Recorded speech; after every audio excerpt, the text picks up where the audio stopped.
chairman of the Joint Chiefs of Staff a few years later, September 1993, as now Prime Minister Rabin signed an historic agreement with PLO Chairman Yasser Arafat to pursue peace. And I will remember forever the night when Rabin, the warrior, Rabin, the peacemaker, was assassinated. The quest for peace continues, however difficult the task. I did my part as Secretary of State, as have my predecessors and my successors. The quest, however difficult, must not be abandoned. Israel needs to live in peace and security. The Palestinians need the same, as does the region. And the world knows that.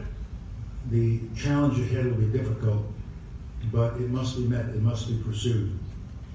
I remember vividly my last meeting with Yasser Arafat in 2001.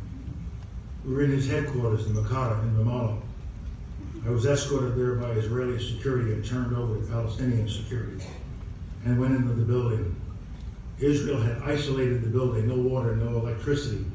It was a pretty awful place. We went into the building, we met over candles and lanterns with an AK-47 behind every Palestinian in the room. After a long and wandering conversation, I told Arafat that I was the only one in the 43 administration, George W. Bush's administration, who would see him and deal with him unless he gave me something to work with. I told him this could be our last meeting. He jumped up and said, "You are a general, I am a general, I will obey." I knew then it would be our last meeting. Because he was again lying, and he would do nothing. He led a movement, but could not politically lead a people or a nation. I never saw him again. There's a fragile, still dangerous element of stability in the region today. But what is needed is peace, and that can only be attained by the parties themselves.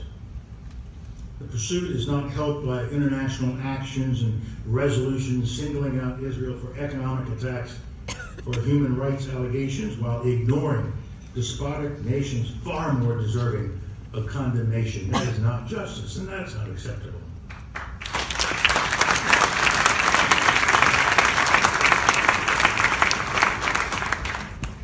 Challenges faced by Jews around the world are not just focused on the Israeli-Palestinian conflict. Anti-Semitism has never gone away.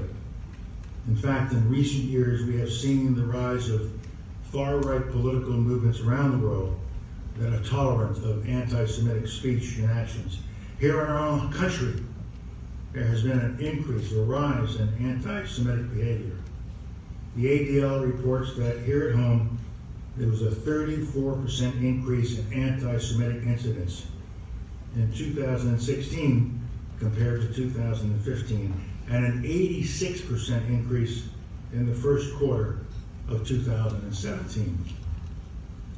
As Secretary of State in 2004, I attended a conference in Berlin of 55 nations convened to deal with